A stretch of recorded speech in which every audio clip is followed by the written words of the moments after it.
What's up, Castlers? LDF07 here to recap the two finals games of the 2022 IDT between the Bronze Brick House from Flatbush, Brooklyn, Juanitamann, and the man who wears the black hat and the most malicious mouth in the chess club, Ydtd.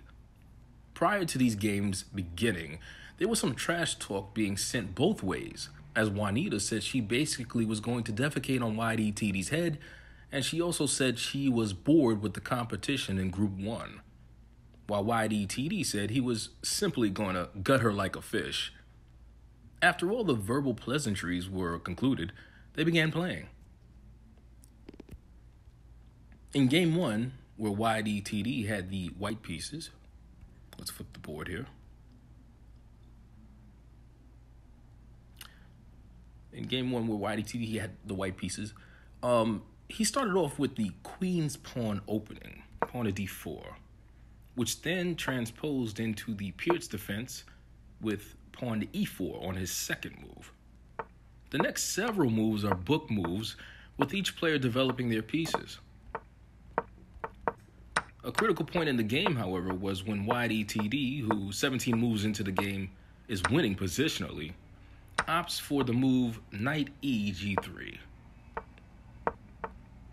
Right here. Knight e to g3, which ignored an opportunity to threaten winning material with the better move. Let's go back to the analysis board here. Take that move back. The better move was pawn to f4, right here. Bam, hitting that knight, hitting Juanita's knight. The next move would be g takes f4. Then you get knight takes f4. Then you get a castle queen side from Juanita. Knight e6.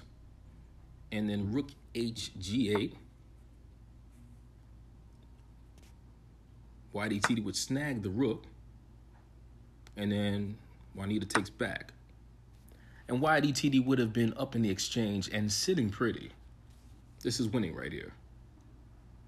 So going back, Ydtd played knight e g3, and then Juanita castles long side out of trouble. Great move by her, by the way.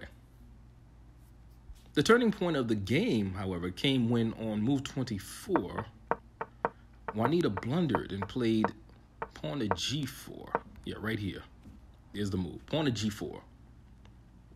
Ydtd actually missed a winning move by playing rook e to d1, when he should have played the game-changing move. Let's go to the analysis board again. Take that move back. The game-changing move would have been pawn to b4. Bam. She has to take back. He takes b4. Queen to d4. King to b8. Pawn to c5. Kicking the bishop away to e7. And then you get rook takes b4, and this is winning. You have the eval bar showing, what is it, plus 2.74. It actually goes up to, if you give it time, plus 3.11. Stockfish had it going up to 3. This is definitely winning for Ydtd, but he missed it. Conversely, Juanitamann's best chance of winning was after Ydtd played pawn to h3 on his 30th move of the game, right here. And this is with Ydtd leading by a pawn. Juanitamann played the great move of g takes f2 check, checking the king and maintaining the balance in material with a good trade of pawns, as Ydtd gobbled up the attacking pawn with his king.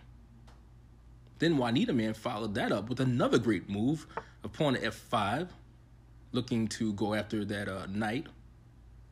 Ydtd takes aim at Juanita's e5 knight with his queen. Pawn to f4 attacks the knight. Ydtd takes her knight, and then she takes his knight, which comes with a check. Ydtd then moves his king out of harm's way. The Bronze Brick House follows that up with another great move of rook to e8, hitting the queen, allowing for queen to d4. But then Juanita missed a golden opportunity and kind of stalled her momentum with pawn to e2. She should have played rook h to g8. Let's go back to the analysis board. Take that back. Rook h to g8 right here, that rook. allowing for pawn to d6. Then you play the pawn to e2. Rook e1 is coming. And then, watch this. Queen takes h3. That's a dagger. Can't take back because that rook is staring at the king. Queen d5 follows that up. And this would be winning for Juanitamann. Look at the eval bar, -5. Juanita's winning this, but she missed it. Both had their chances of winning this game, but in the end, 32 moves later, they both agreed to a draw.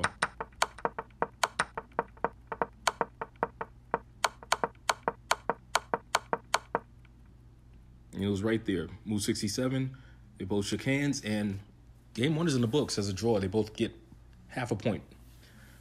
So, no movement there, which brings us to game 2. Let me bring up game 2 here.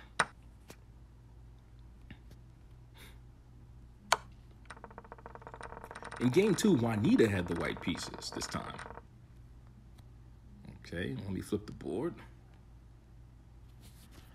And she started out with pawn to e5, which befuddled Ydtd temporarily because he knew she loved the London system opening. London always opens with pawn to d4.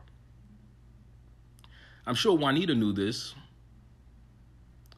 also. She knew this also, which prompted her to open with a king's pawn opening instead. Ydtd countered with the Sicilian defense, pawn to c5. They continue with their opening here and developing the pieces very nicely, and it's a well-played game. But the turning point occurred on move 26.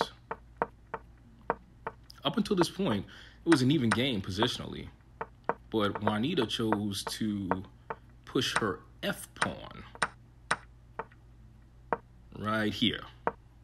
Goes from here to there, that pawn to f4.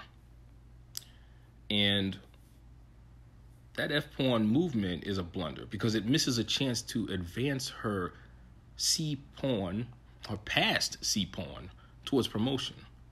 Let me go to the analysis board. Let me take that back. Yeah, see the c-pawn right here? Just push it. Bam.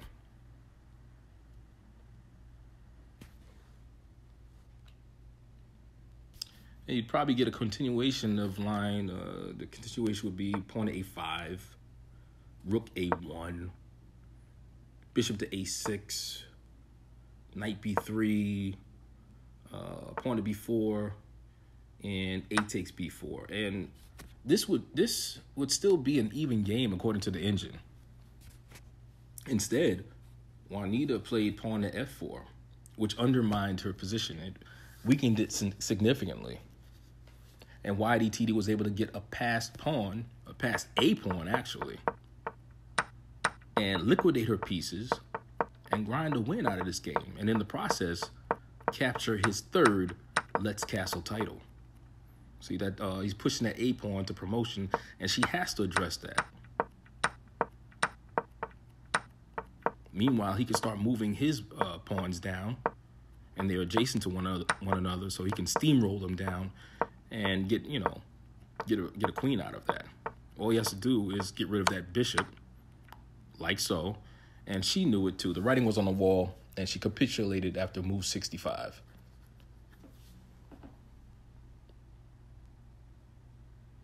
So it was a very entertaining couple of games in the 2022 Independence Day Finals. Both congratulated one another and showed mutual respect for each other's game. That's what I like to see. Trash talking is fun, but in the end, I want to see good sportsmanship. I think chess builds that. Especially after a well-played chess game, you can't help but have respect for your opponent. Well, that's going to do it for this broadcast. Again, if you enjoyed this video, please like, share, and comment. As always, I'm Ydtd07 saying stay tuned, and I'll see you soon.